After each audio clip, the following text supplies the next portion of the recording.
இப்போது புதிய அறிமுகம் ஆச்சி ஹோட்டல் சாம்பார் 50 கிராம் ரூபாய் 20 மட்டுமே. அதிமுக விவகாரம் தொடர்பாக செய்தியாளர் வெங்கடேசன் வழங்க கேட்கலாம். வெங்கடேசன் வணக்கம். இப்ப உயர்நீதிமன்றத்தினுடைய தீர்ப்பை தொடர்ந்து அடுத்து டெல்லியில தேர்தல் ஆணையத்துடைய அடுத்தடுத்த நடவடிக்கைகள் என்னவாக இருக்க போகிறது? உங்களுடைய தகவல்கள் என்ன?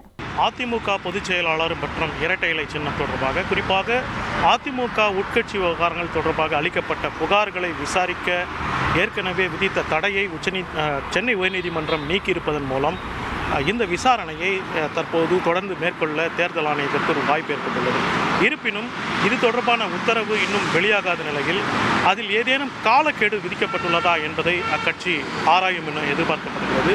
ஒருவேளை அந்த காலக்கெடு விதிக்கப்படாவிட்டால் அந்த காலக்கெடு கேட்டு அல்லது காலக்கெடு தொடர்பாக விளக்கம் கேட்டு சென்னை உயர்நீதிமன்றத்தில் ஒரு மனுவை அதிமுக சார்பில் தாக்கல் செய்ய ஒரு வாய்ப்பு உள்ளது.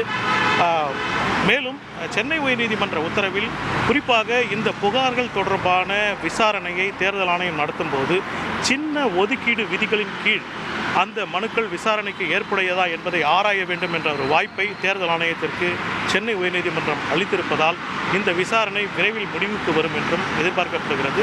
இருப்பினும் இந்த விவகாரத்தில் சென்னை உயர்நீதிமன்றத்தின் உத்தரவு நகலை அதிமுக தலைமை உள்ளிட்ட நிர்வாகிகள் தற்போது எதிர்பார்த்து காத்திருக்கின்றனர்.